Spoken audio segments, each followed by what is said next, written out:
If I can just ask you to give me your name, age, and hometown. Tom Tabor, 82, Madison, South Dakota. Can you just give me your rank and your unit you served with as well? Well, I ended up on a destroyer escort, the USS Shaw, and a few things led up to that, but that's where I spent most of my time. Okay, what was your rank? A sonar man, second class. How aware were you of what was going on overseas before Pearl Harbor? Very little. Did you decide to enlist because of Pearl Harbor?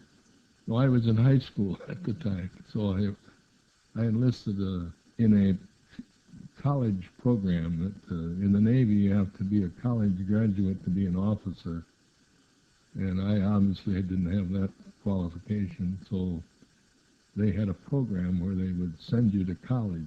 So I enlisted in that program and ended up started out at the University of Minnesota in a accelerated, unfortunately, academic program towards a degree.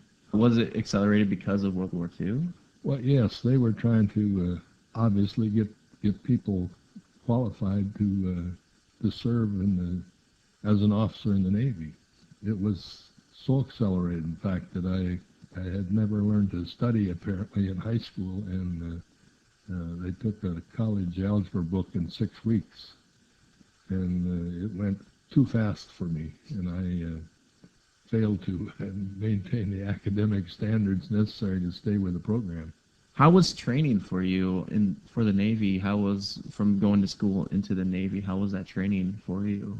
When I left the college program, I went up to the Great Lakes Naval Training Center in North Chicago and to boot camp, and that was they just put you as a physical, pretty strenuous physically, and you learn the do's and don'ts of Navy life, and ended up as a seaman with an entry rank for anybody going into the Navy. How long were you in the Navy as in the service during World War II? Did you serve the whole length of the U.S. entry into World War II? I went in a month out of high school in 1943, and it came out in, I think it was March of 1946. So it was like 33 months was my tenure. How was life on a ship? And where did you also, where was your ship? Were you in the European front? The ship was commissioned down in Orange, Texas, of all places, which doesn't seem, there's no shipyard there now. I've looked for it and can't find it. But it was, as was a lot of things in those days, everything was accelerated because of the war, and they were building ships any place they could. And this was in Orange, Texas. I was there when the ship was commissioned, meaning when there was officially a Navy ship, as part of the pre-commissioning detail that was assigned to the ship before it was ever officially a Navy ship. We went on this destroyer escort, the DE they called them, that went from there to every new ship has a shakedown to find out if it's ready for duty. And we had that in the Gulf of Mexico, then went on up to Norfolk, which was a big naval base at that point, and then made 2 trips across the Atlantic to Marseille, France. The ship was designed as an escort vehicle, and they had a group of destroyer escorts and a destroyer that were a group that escorted troops at this point across the Atlantic. And you were anti-submarine, as German submarines were a real threat. So this ship was designed as an anti-submarine vessel. The sonar, which is what I was involved with, is underwater sound that sends out a ping, so-called. And if it hit something, it echoed back, and you could determine by the sound level frequency of the difference between the outgoing signal and the incoming one, whether it was sub or whatever it was coming towards you or going away from you. It's called a Doppler. And that was the principle of the sonar, was this Doppler effect, change in frequency of the sound going out and coming in. And you pinged your way across the Atlantic and escorting the troop ships, protect them from the submarines.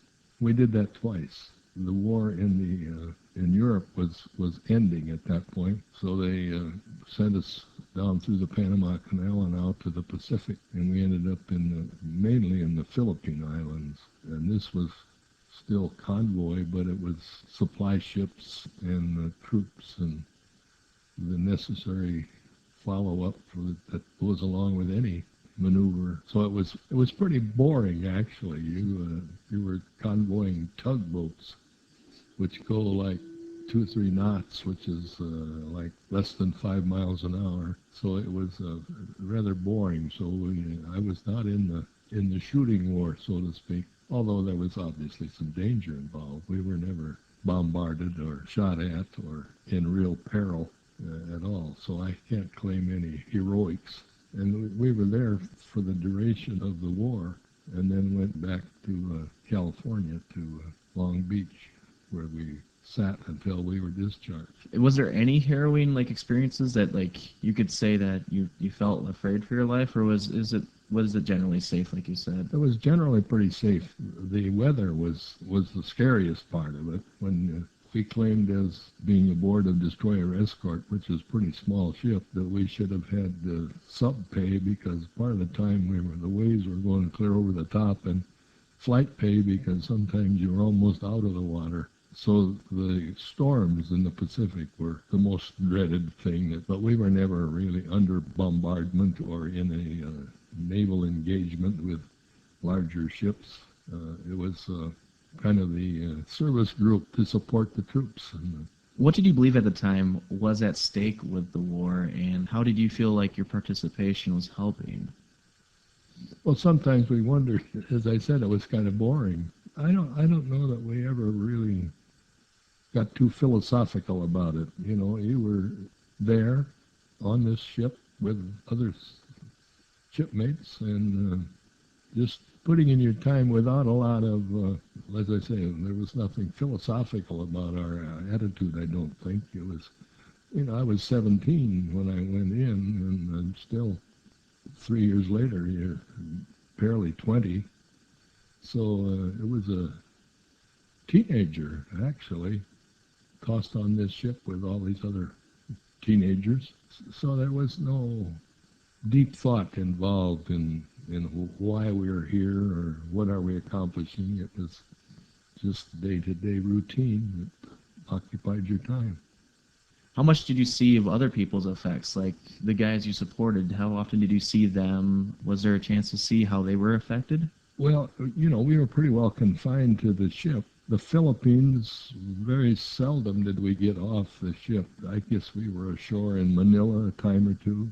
But the other places that we were involved with were not touristy places. They were just military installations or whatever. The only time we saw the real war, so to speak, was when you were tied up in a large harbor with some larger ships, and you could see the cruisers and the battleships and the aircraft carriers and those that were actually doing the fighting. Our exposure to landings that you might think of in the Pacific was non-existent, actually, because they were different types of ships that did those things, and we were kind of the workhorses, the mules of the support portion of the war. Is there anything else you'd like to say, or maybe people should maybe remember about your experience? As I said, I was in the Navy a month out of high school. As a 17-year-old kid, it's hard to even fathom that in my own mind nowadays. I see 17-year-old kids and I think,